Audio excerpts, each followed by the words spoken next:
Okay. I'm just pinning me. Okay.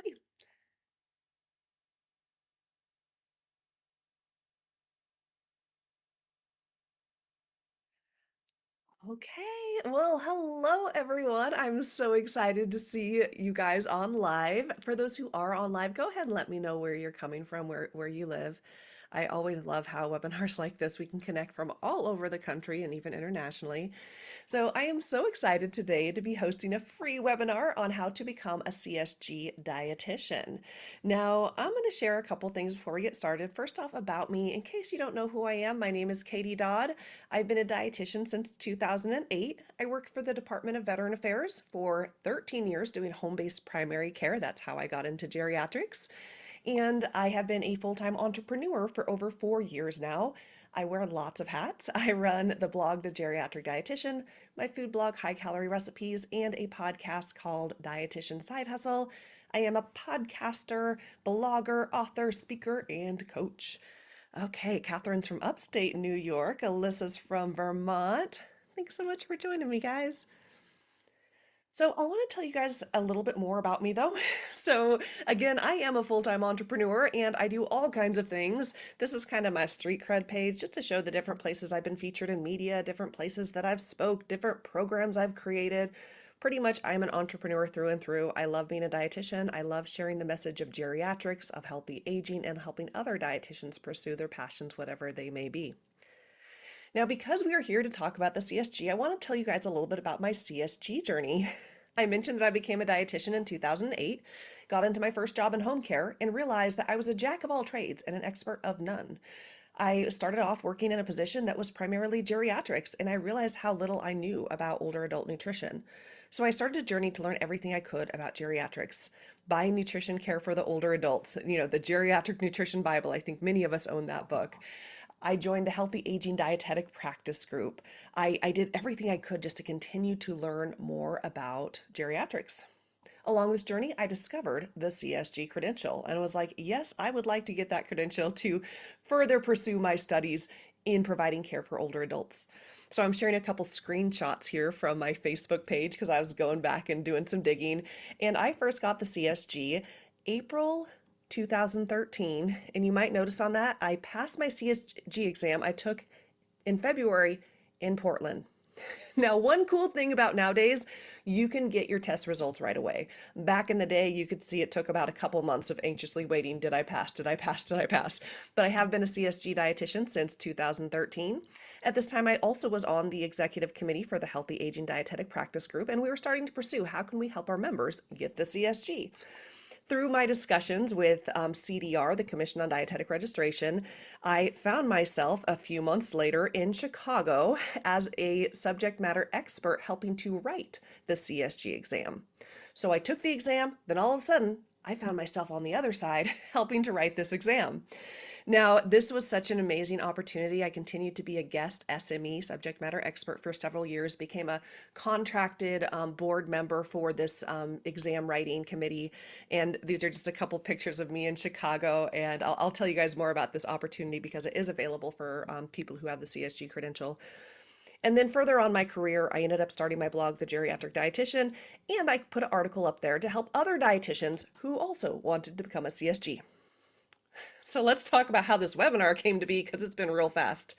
So, gosh, a week and a half ago, I flew from Southern Oregon to beautiful Florida for a business. It's like a business mastermind that I'm a part of, and my business coach was running it. And while I was flying there, I have long flights, one layover in Denver, and I decided I needed to update an article on my blog, that article on the top 5 tips to become a CSG dietitian. Now, because I've had the CSG for so long, because I volunteer so much and my name is often out there, I get people all the time reaching out to me, Katie, I want to take the CSG exam. What tips do you have? And I always send them the link to this article. But what I realized the week before when I sent the link, I'm like, golly, I haven't updated this since 2020. It is 2026. I need to update this article. So I updated the article on the way flying to Florida. The way flying back, I updated a little freebie handout I made. And while I'm on the plane, I was thinking, man, I'd love to do a webinar about this. I'd love to actually explain to other dietitians how to get the CSG credential. I posted in our Facebook community, hey guys, anyone interested in a webinar? As soon as the first person said yes, I was like, okay, on it. Made this presentation last week, put it out there in the world. 5 days later, here we are. So I'm so glad for those of you who are on live. We have, it looks like 12 people on live, and I know a lot of you weren't able to make it live, and you'll be catching the replay. And my hope is also that this webinar continues to help people in the future. Oh, Delaney's from Florida. I was in Largo, Clearwater, Indian Rocks Beach, flew into Tampa, that neck of the woods. So, ta-da, here we are, a week and a half later, and we are here with this webinar, How to Become a CSG Dietitian. We're going to be covering what is the CSG, why you should pursue it. We're going to talk about the pathway of becoming a CSG dietitian from eligibility to the exam. We're going to cover tips to study and then next steps for you. And I do have a couple of free resources that I'll be sharing when I send out the replay email. So first off, what is the CSG? I feel like most of you know this, but the CSG is short for Board Certified Specialist in Gerontological Nutrition. No, it does not match the whole CSG. You'll see it's like squished in the middle. We don't count the B and N at the end. It's just the CSG. This is a specialty credential offered through the Commission on Dietetic Registration, and it is one of many credentials, including oncology, pediatrics, pediatric critical care, renal, sports, weight management, and the newest one, digestive health. So this is kind of a definition that I pulled off of their website, and this is talking specifically about gerontological nutrition practice experience includes dietitians directly providing nutrition care to promote quality of life and optimal health for older adults across the continuum of care, including acute care, post-acute care, primary care, long-term care, assisted living, home care, palliative care, community-based nutrition, food service, correctional facilities, and government programs, and dietitians indirectly working with gerontological nutrition through roles in management, industry, education, and research. And I think this slide is important because we need to understand that a CSG dietitian doesn't necessarily work directly with patients in one setting. This is not strictly the dietitian working in the nursing home, though many are. This could be a dietitian who doesn't even work with patients at all, doing research, doing education. You could be working with patients in a facility, in outpatient, in home care, in a prison system. If you are working with older adults and you have a passion for geriatrics, this credential is for you. So now I want to talk about why should you pursue the CSG. I assume you're here because, you're like, well, I kind of know why, but I want to sell you on a little bit more here because I think there's a lot of benefits of becoming a CSG dietitian. Number one is the professional development. All of you on here are working with older adults. All of you on here know your stuff. But when you really start studying for an exam, diving into the specialty, diving deep into the research, into the resources, you're just going to become a better practitioner. It's going to help you with your professional development journey. Now, completion of the CSG also gives you 75 CPEUs. This is one of my favorite benefits, you guys. And as you know, to be a dietitian, every 5 years we need to have 75 CEUs. So if you get the CSG, you still have to get your 1 hour of ethics or cultural competency. That's like a requirement. But having the CSG and doing that 1 hour, what this means is that you do not have to log your CEs for the next 5 years. And you can just continue to go to webinars and conferences and enjoy them and not have to stress about, I got to log this, I can't forget. Or if, the worst feeling, you get close to the end of that 5 years and all of a sudden you're having to cram and squeezing in 70 hours. Having the CSG just gives you that peace of mind of knowing I don't have to log my hours. It also gives you credentials after your name, and I always love a good credential. I have more letters after my name than in my name. And also it does have you listed in the CDR directories for the specialty credential. It strengthens your resume. This also gives you leverage for bonuses, raises, and negotiation. Of course, it's not guaranteed. It depends on where you work and your situation, but it can be an opportunity for you to, share at your end of the year evaluation, get a bonus, get a pay raise. It can help you to negotiate higher pay if you're doing contract work, higher contracts because you are a CSG dietitian and have this board certification. The comp and benefit survey that's put out through the Academy also has consistently shown that dietitians with the CSG make more money on average, and I'll share that screenshot in a minute. It also gives you the opportunity to be a subject matter expert for the exam. If you're ever interested in becoming a fellow of the Academy of Nutrition and Dietetics, having the specialty credential also gives you points towards that credential. And finally, It just strengthens our field and gives us a competitive edge.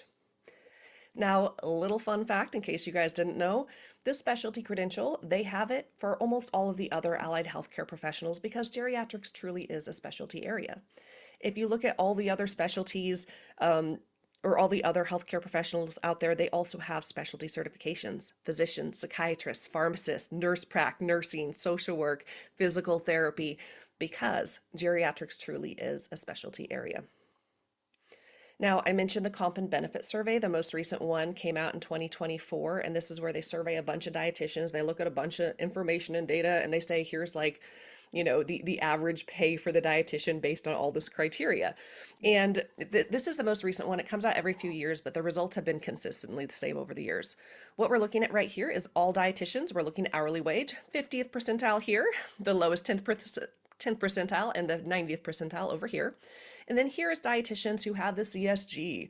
Now, these aren't huge numbers, but I still think it's powerful because we consistently see this every time the survey comes out, that dietitians with the CSG do make on average more money per hour than just a regular dietitian. And I do think that's because, number one, it's a specialty. And also, if you're pursuing a CSG, you are a mover and a shaker. You are going above and beyond because you want to do better, in your field, in your craft as a dietitian. So, more money doesn't hurt. Now, here's another fun one. I mentioned this. This is available. This screenshot I'm sharing is on CDR's website.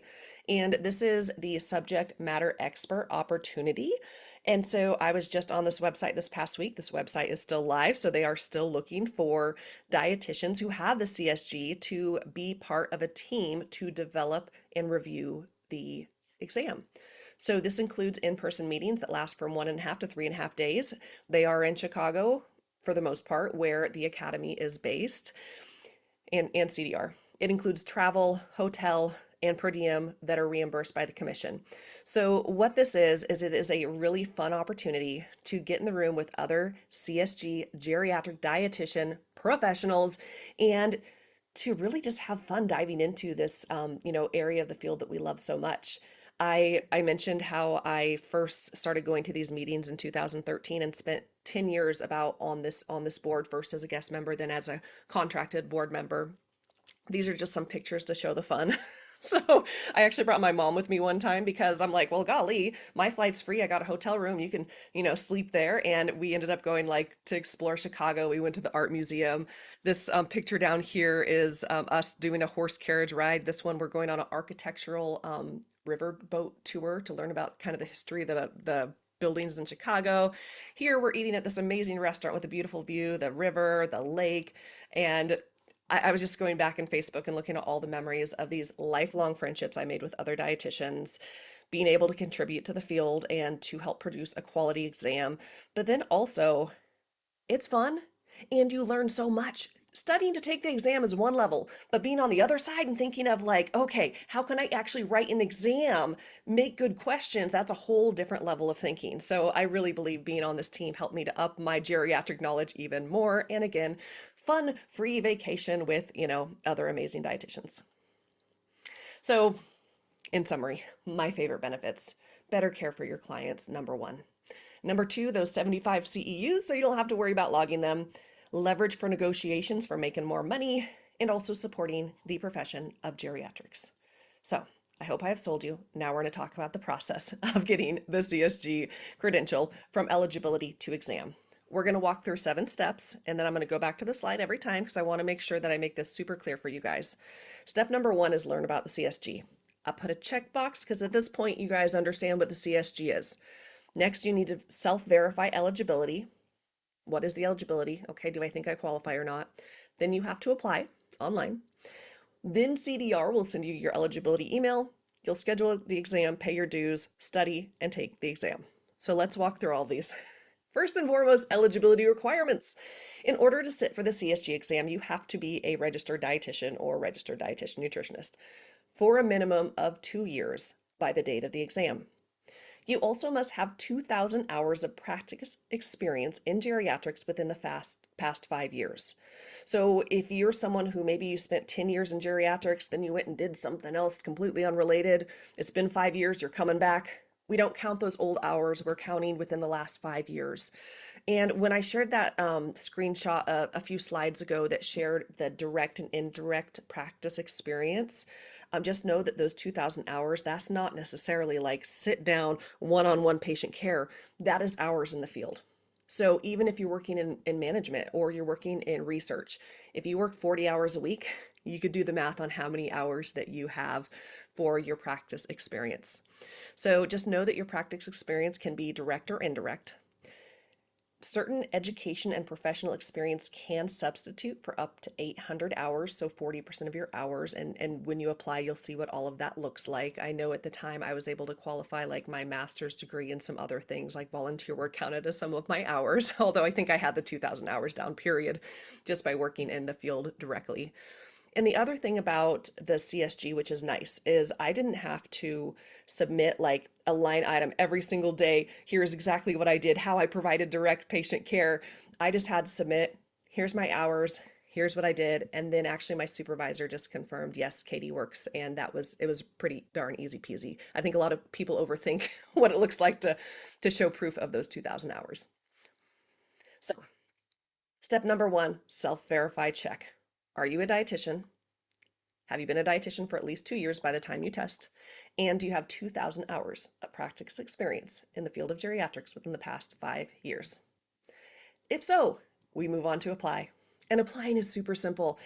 You just have to log into your CDR account. So it's my CDR. Oh, I forget the exact website off the top of my head. I put the hyperlink into the words instead of it's you guys can Google CDR and get to your account. You just log in. Once you're logged into CDR, on the left-hand side, there's lots of menu options. You'll see Specialist Certification. You click on that. It lists all of the specialist certification that CDR offers. We select the CSG, there's going to be a little drop down, and then you click Apply. From there, you simply follow the instructions for completing the application. Again, it's not that hard. You do have to verify your specialty hours before submitting, and again, that process is very easy. But again, don't worry, the application is going to walk you through everything.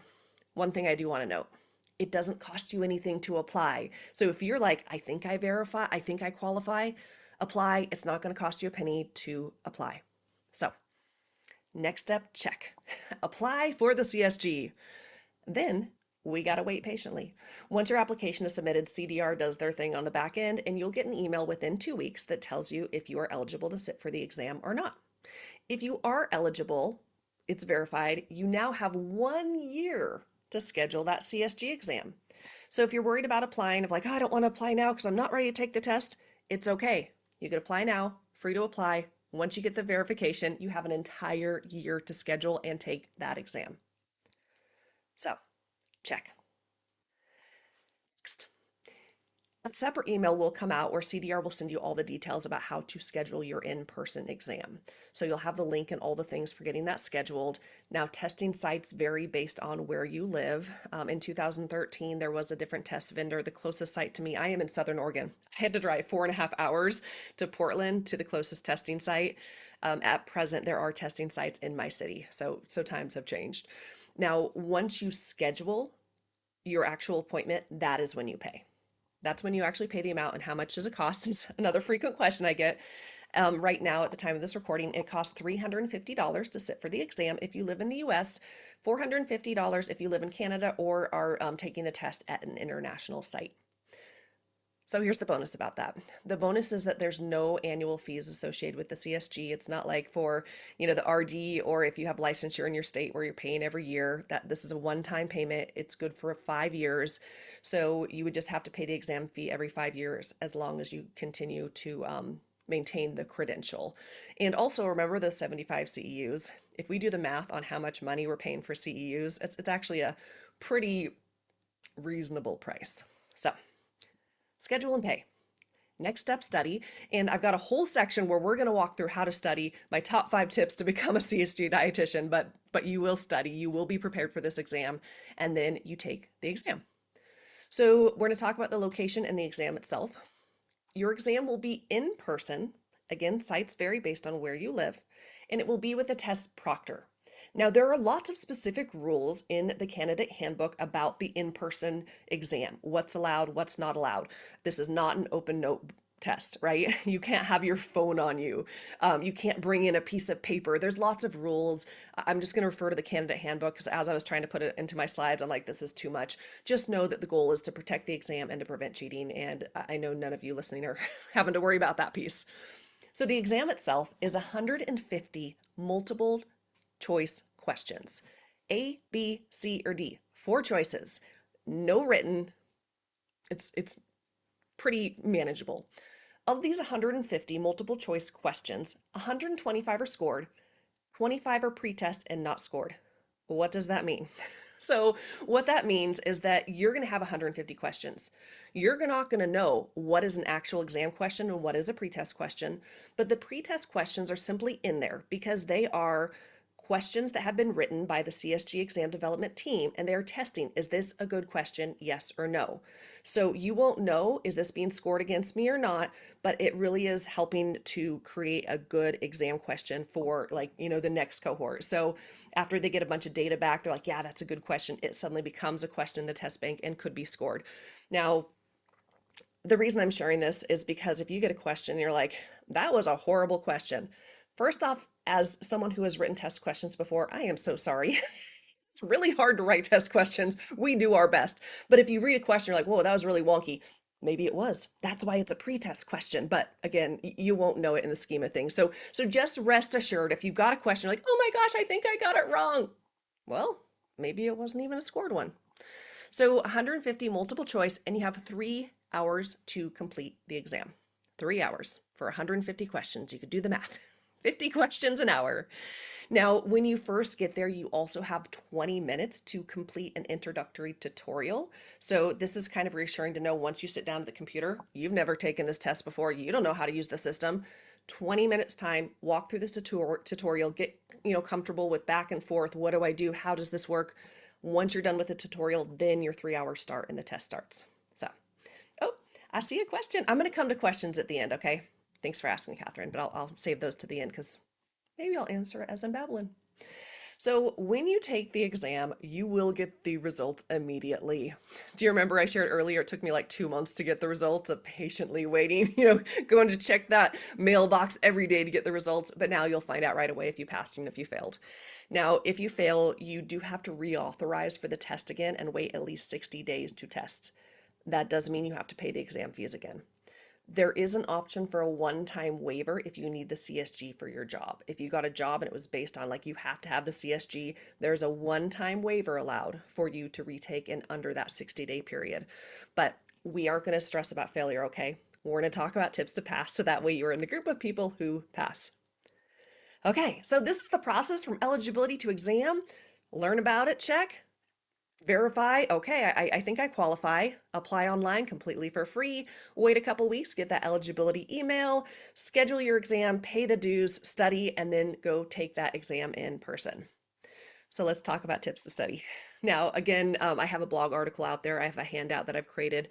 What's nice about the handout is all the links I'm going to be sharing are in it for you guys. So it's got like hyperlinks, and I will be sending this handout and another resource for you after the webinar. But we're going to walk through my top 5 tips to pass the CSG exam. I have slides for all of these, but number 1 is know where to start. Number 2 is take time to study. Number 3, take advantage of study resources. Number 4, reach out to a CSG dietitian for advice. And number 5, be prepared for test anxiety. So first off, know where to start. Everything that you need to know is found on the CSG website. So if you go to CDR's website under special certifications, they do have a whole page for the CSG and there are hyperlinks and information. I mean, there is so much stuff on there. Tons of information, but I'm going to point you to 4 resources that I would say are probably the most important. Number 1, eligibility requirements. I know I just shared those, but this is where you review, okay, do I qualify to take this exam? Number 2 is the content outline. This shows you what the exam covers. Number 3, the reference list. These are the exact resources where the exam questions come from. Every single question on the exam is linked to a specific resource and the page of that resource. So if someone has a question about it or debates the question, they can actually go back to the resource. And then the candidate handbook, and this just has tons of information about the exam, in-person testing. It has sample questions on page 15, and these are really your four go-tos. So I have them pulled up too, so we could put eyeballs on them. So know that, of course, their website could always change, but as of right now, these are screenshots from the website. So this is the eligibility that we've already covered: dietitian, 2 years, 2,000 hours practice experience within 5 years. The content outline. Now, this can change periodically, so you will want to go check it out on the website. But as of right now, you can see this is the breakdown of the CSG exam. So what we're looking at here is, you see there's like the dark blue. This is the three main categories: nutrition assessment, nutrition interventions, food service, and food safety. Underneath each one, you have the light blue, and these are subcategories. And then underneath that are, like, the subcategories. There's also secondary classification tasks. So you pull this open, you look at it, and you go through each one and figure out, okay, how confident am I feeling in these areas? Oh, I need to brush up on that.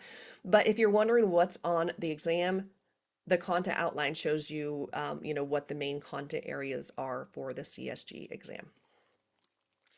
The reference list. Now, the reference list, these are the exact references that are used to create these questions.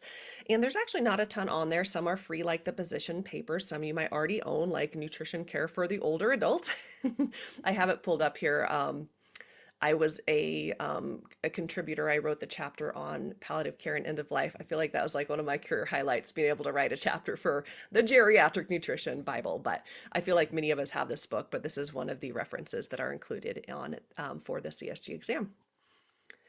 And then finally, the candidate handbook. And there's actually a new handbook that just, it actually goes into effect June 1st, but that's like in a few days from now.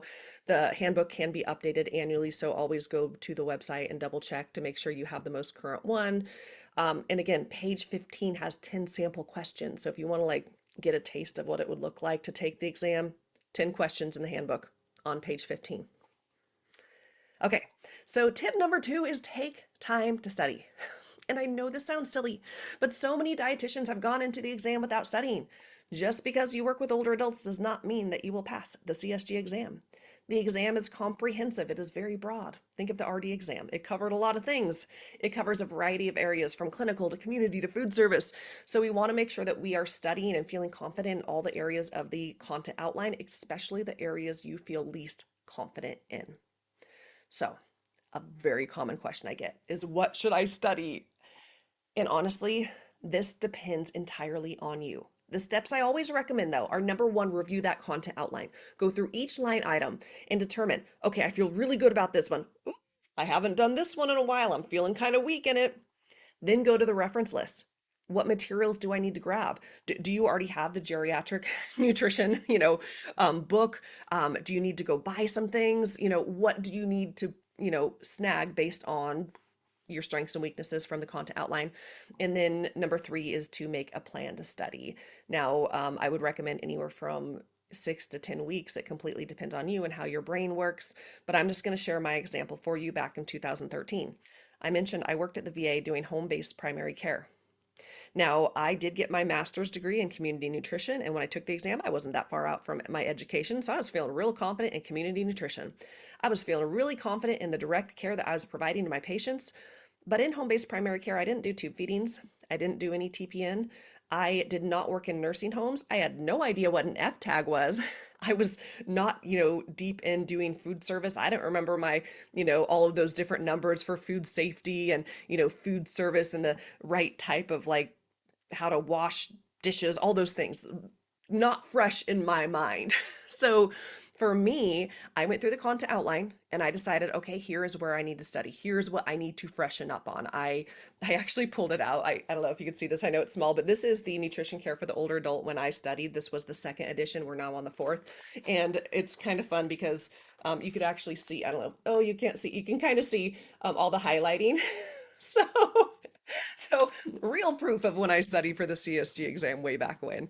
So again, what you need to study is based on you, your experience, how confident you feel in different areas. But the number 1 takeaway is study. When I talk to a dietitian who didn't pass the exam, the first thing I ask is, tell me about how you studied. And I will tell you most of the time, it's like, well, I just figured because I worked in the field, I do fine. And while I am 100% confident that you crush it at the work you do, It's a broad comprehensive exam, right? So we do need to study. So let's talk about study resources. At present, there's really only one study resource that I do recommend, and this is the Healthy Aging Dietetic Practice Group. They have CSG flashcards and study review videos. They do have a discount for DPG members. You could buy the videos or the flashcards separately, and the videos provide CEUs. So you can purchase this at the Eat Right store online, and the price is kind of like a wide variety. You can see it's cheapest for healthy aging members, members of the academy, and then non-members. So depending on, if you're a member of these groups, it can be cheaper or more expensive. But what's included when you purchase? You get around 600 flashcards for studying. They are virtual, but you could also print them out. 4 1.5-hour study videos, so someone teaching you and walking you through stuff. It also does provide 6 CEUs, but also remember if you get the CSG, you're going to get 75 anyways. So just keep that in mind. So there is another study resource out there through Mometrics. If you happen to run across this on the internet, I don't recommend Mometrics. I am not familiar with who's creating this resource, and it hasn't been updated in a long time. The CSG exam is like updated like every year. This is a very current exam. So I don't recommend the Mometric resources. If you run across them, the only one I do recommend is the CSG one because, or the Healthy Aging one, because I know this is written by amazing volunteer dietitians who are passionate about the field and helping other dietitians. So number 4, reach out to a CSG dietitian for advice. Sometimes just talking to someone who has the CSG could just really calm your nerves, whether it's sending them a message online, hopping on a call with them. If you know someone in real life, meeting up for coffee, having a conversation with a peer can just go a long way in alleviating those fears and also help answer those burning questions that you may have. If you don't know anyone with a CSG, you could search CSG dietitians on LinkedIn. You can go look for CSGs on the academies, like they have their e-mentoring website. They have like a resource page, like the directory for CSG dietitians, and or the Geriatric Dietitian Facebook group. I know many of you found this webinar from the group. This is like the main place I advertised. But the Geriatric Dietitian Facebook community is primarily dietitians. I periodically ask, hey, do you have the CSG? I just asked this last week, and I forget the exact number. I feel like, was it 22? People said, yes, I had the CSG. So there's even people in the Facebook group, if you want to pick anyone's brains, that currently have the CSG. Now, my last tip, and this is a biggie: be prepared for test anxiety. Many of you have not taken an exam for a long time. I mean, you've got to be a dietitian for 2 years, 2,000 hours practice experience within the last 5 years. So this means you've been working in the field, right? I mean, maybe you went back to school and got your master's or PhD later, but for many of you, you haven't taken a test in a long time. And test anxiety is real. So I'm going to share a few tips to reduce test anxiety. They may seem super simple, but also important. So, number 1 tip: study early and efficiently. You will be less stressed if you know your stuff. If you're going into the exam thinking, shoot, I meant to study and I never did, of course you're going to be stressed. Of course you're going to be anxious. So take time to study so you can tell yourself, hey, I studied. I've got this. I'm already ahead of most people because I took the time to study. Number 2, learn relaxation techniques. And this, it sounds, maybe it doesn't sound silly. I love this stuff. But take time to learn how to relax. I am also a business coach, and I talk a lot about mindset. And so much of what we're talking about is the internal thoughts in our minds. I love cheesy quotes. One of them says, what you believe you will achieve. So if you're going into this exam saying in your head, I'm going to fail, I'm going to do my best, thank goodness no one knows I signed up to take this exam, so no one will know when I failed. If we're thinking that in our head all the time, sometimes we accidentally will that into existence. Well, I'm not going to study because I know I'm already going to fail. Oh, okay, this question's too hard. Of course I'm not going to get right. I'm just going to leave it blank. I'm going to move on. Negative self-talk really gets in our head. So we have to figure out how to like flip the script on our negative self-talk. I do work with older adults. I am a dietitian. I passed the exam to become a dietitian. I will pass the exam. I have got this. So having, the right self-talk, but then also these relaxation techniques, from deep breathing, if that's stress. If you find your elbows up in your ears, relax your elbows, take a deep breath, just take a beat, relax your muscles, positive thinking. Number 3, take care of yourself. And I know you're dietitians, but we need to hear it too. Make sure that you're eating right, moving your body, getting enough sleep, managing your stress, taking care of your whole health. And finally, I think this one's really important. Don't ignore a learning disability. If you have a legit learning disability, accommodations are available for you. I remember years ago, I was working with a dietitian who failed the exam twice, and she was so frustrated. And she had legit documentation from her doctors, but she didn't want to submit it because she didn't feel like she wanted to get any special accommodations. But accommodations are there for a reason. It's meant to level the playing field, right? So if you are someone who has a learning disability, know that there are accommodations available for you. That can look like lots of different things, but don't hesitate to take advantage of accommodations because you remember, level playing field. Okay. So I'm going to talk about some test taking tips before the test and during the test. So before the exam, I keep saying this, but study. Number two, know the exam, that content outline, become familiar with it. Know what's coming with that test. The night before, I know it could be hard. It's kind of like Christmas when you're a kid, you can't sleep, but try your best to get a good night's sleep and also make sure you eat well. I think of people, like carb loading for a, big race. We're going to eat well for our brains and get a good night's sleep. Don't cram right before the test. When you show up to the exam, you've already taken time to study. Doing that last minute cramming can just add to that anxiety and that stress. At this point, you know what you know and trust in yourself. Get to the test site early. This is an in-person test. Nothing will increase your anxiety like waiting in traffic because there was an accident, right? So get to the test site early and you can practice your deep breathing and your relaxation techniques and drink some water and have a good snack. And then I know I already kind of went off on this tangent, but avoid negative self-talk. Just be mindful to your thoughts. If you notice that little voice come in and says, "Oh, you're probably going to fail." Who do you think you are? Like you suck at tests, you always do, have fun. You paid $350 for nothing. If you hear that voice in your head, just be mindful. Flip the script. I can do this. I am a dietitian. I've got people to help. Okay? During the exam, when you're sitting there at the computer at that test site with that test proctor and all this pressure is there, again, drop the shoulders, take a deep breath, read the questions carefully. The stem, that's the question, and all three choices. Be careful not to go too fast that you don't thoroughly read the question. My brain, you guys, I mix things up all the time. Sometimes I have to read a couple times to make sure I truly understood it. Another technique I recommend is read the question and then think of the answer before you even read the choices. Sometimes we actually know the answer off the top of our head, but then we start reading all these options and we start second guessing ourselves. We're like, oh, maybe this, maybe that. Oh, shoot, maybe I didn't study this part. Read the question carefully, think of the answer, then read each choice thoroughly. Now, if you find yourself getting stuck, don't dwell on a question, okay?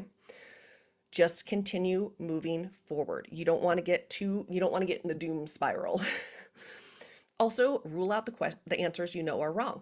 I'm going to show an example in our next slide of a question. So, you might know some questions off the top of your head. You're like, oh yeah, absolutely not that one and that one, and you're stuck between two. Well, gosh, 1 out of 2, you got pretty odds of getting it right anyways. Don't leave questions blank. Even if you just, give it your best shot, you have a 1 in 4 chance, 25% chance of getting it right. So don't leave anything blank. And keep an eye on the clock. Remember, 3 hours for 150 questions. That's about 50 questions per hour. Make sure you pace yourself. Now, as I'm saying that, if you're someone who gets a lot of anxiety when you see the test countdown timer and you're like, oh, doom and gloom, you can actually hide that during the test, but just, periodically take a peek and just make sure you're pacing yourself. You don't want to find yourself like 50 questions in and you only have 30 minutes left for the exam. That's a surefire way to get some stress. So we're going to look at a question in the next slide. And what I'd love for you guys to do, if you want to hang in there with me, is I'd love for you to close your eyes. I want you to close your eyes and I'm going to read the test question to you. And I want you to think of the answer before you even open your eyes and look at the answers. So close your eyes. The question is, what is a frequently overlooked cause of hypokalemia in the older adult? What is a frequently overlooked cause of hypokalemia in the older adult? Think about that for a minute. If you think you've locked in the answer, open your eyes, but we're going to walk through this question, okay? So remember, STEM is the question. Choices, there's going to be 4. So we read the STEM carefully. What is a frequently overlooked cause of hypoglycemia in older adult? We're going to slow down. Hypo means low. Kalemia, potassium. Okay, I've got this. What is a frequently overlooked cause of low potassium in older adults? Before I even read those questions, maybe my brain goes to, well, if they're on LASIK, calcium or potassium depleting, Okay, maybe they're sick, vomiting, diarrhea. Maybe that could be the cause. Okay, we've already got our brain going before we even look at the questions. Now we're going to read each one thoroughly. Excessive use of fiber. Okay, well, if you eat a lot of fiber, you could be going to the bathroom more. But also, if you're not drinking enough water, you actually might be constipated. Opposite effect. B. Excessive use of antidepressants. Oh, wait a minute. I don't think I studied all the antidepressants. Do I really know all the nutrition side effects of every class of antidepressants? What if I missed studying something? Doom spiral. C. Excessive use of laxatives. Okay, yeah, laxatives that can cause diarrhea. That could cause it, like being sick. D. Excessive use of statins. Oh shoot. Do I know all the side effects of statins? Doom spiral again. So I'm just trying to like think out loud to show you kind of the thought process. We want to be mindful to avoid the doom spiral, but just know it can kick in there. But if we read these and we remember, okay, I've been a dietitian for a long time. I'm working with clients.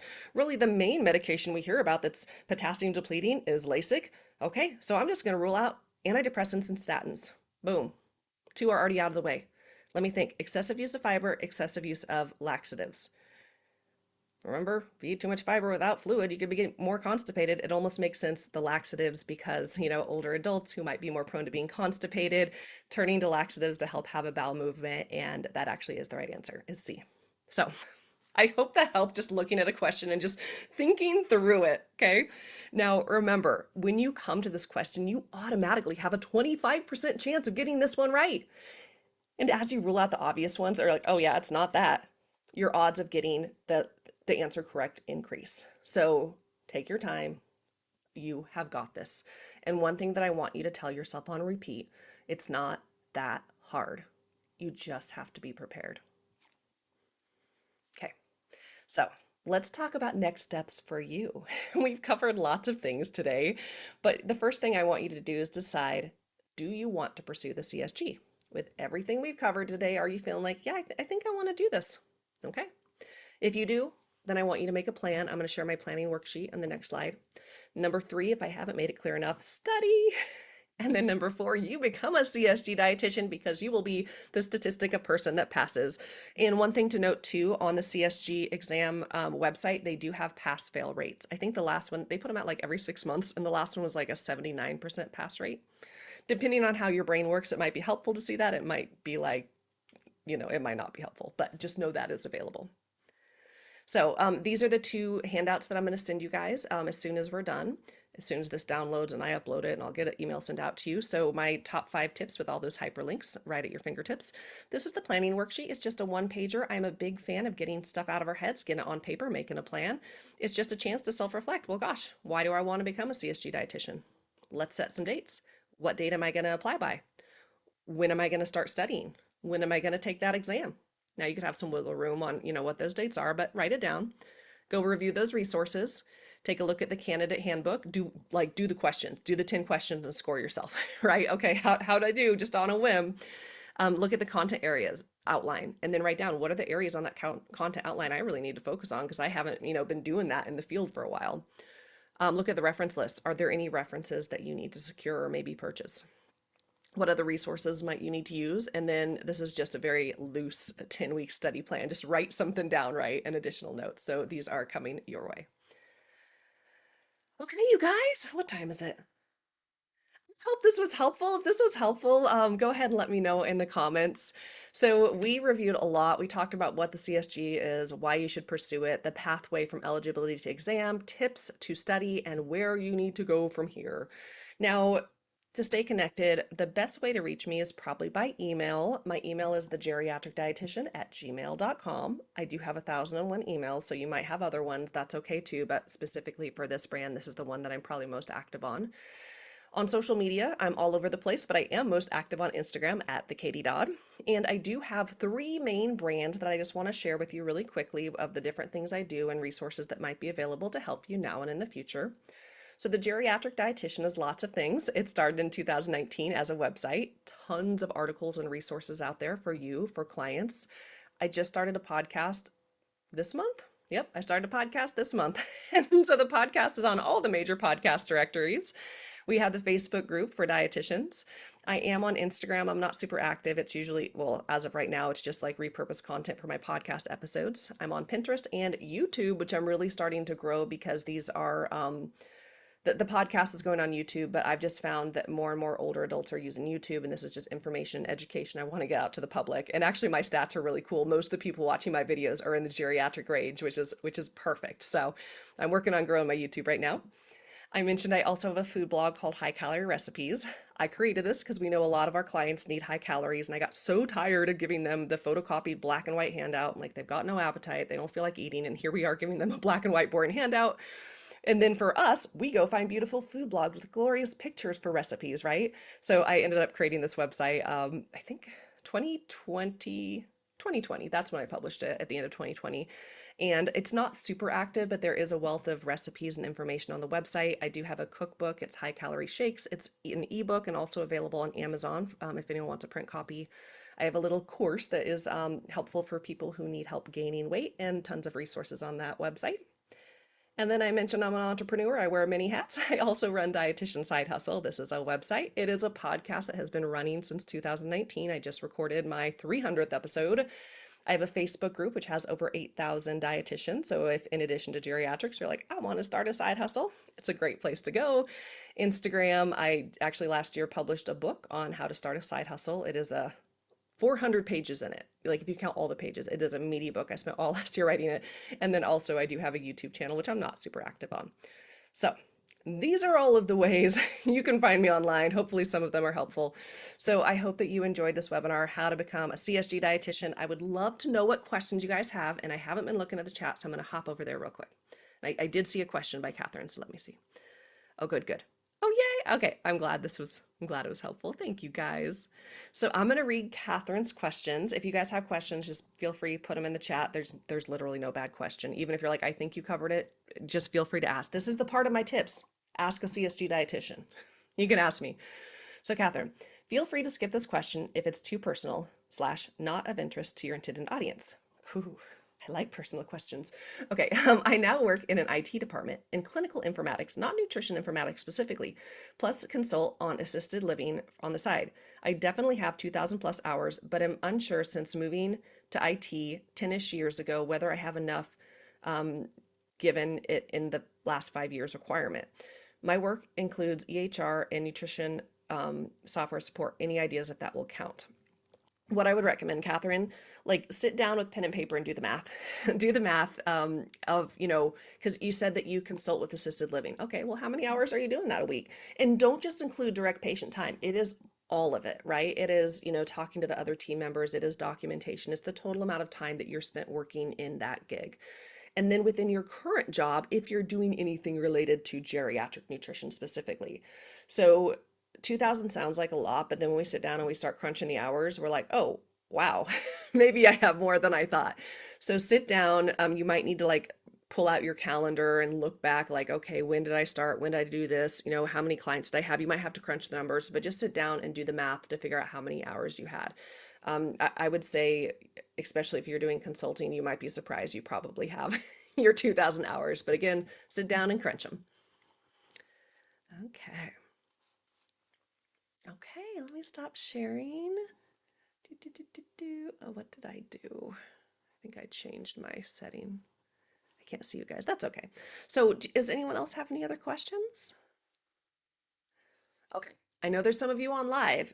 Let me know in the comments. Are you going to take the exam? And then we'll wrap up. I also want to give you guys time in case anyone's like, I might have a question. You could also unmute yourself. Melissa's taking it. Woo, woo. Awesome. You know, while you guys might be typing, another question, and I know I kind of alluded to this, but people often ask, like, do I have to take the test again? Yes, you do. You take the test, you pass, you now have your CSG for 5 years. So if you decide at the end of 5 years, okay, that was a good run, you don't pay your dues, you don't take the test, and that credential, it just poof goes away. If you decide to continue using it, you do have to apply. You have to pay the full price, the 350. It's not a discount. It's just the price of the exam, and then you have to do all the steps. Study, take the test again. But remember, it's giving you those 75 hours, so it's not like 75 free hours. You're still working for it, right? You're studying, you're doing all the things to pass. But just know that you do have to take the exam every 5 years, and you have to pay that fee. But again, in perspective, we're not paying every year like with the RD credential or the licensure that you may be paying for one or multiple states, depending on how you practice care. And yeah, honestly, if you do the math of, I was trying to do the math, but then my brain was not working very well right before this of like, okay, what's $350 divided by 75 CEUs? And my brain wasn't mathing, but I'm sure you guys could do the math better than me. Nancy, it's great to know that we have a year before committing to schedule the exam. 100%. Yeah. So that's why I'm saying, and even for your question, Catherine, I mean, do the math, crunch the numbers, apply. You wait a couple weeks. I mean, within 2 weeks. I'm sure it depends on staffing and how they're able to get things processed.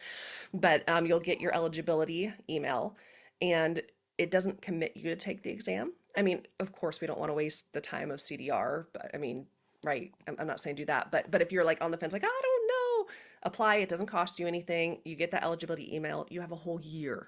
A whole year. I mean, we're talking you could be 2027 before you take this exam. So if you're feeling like, too much pressure, it's okay.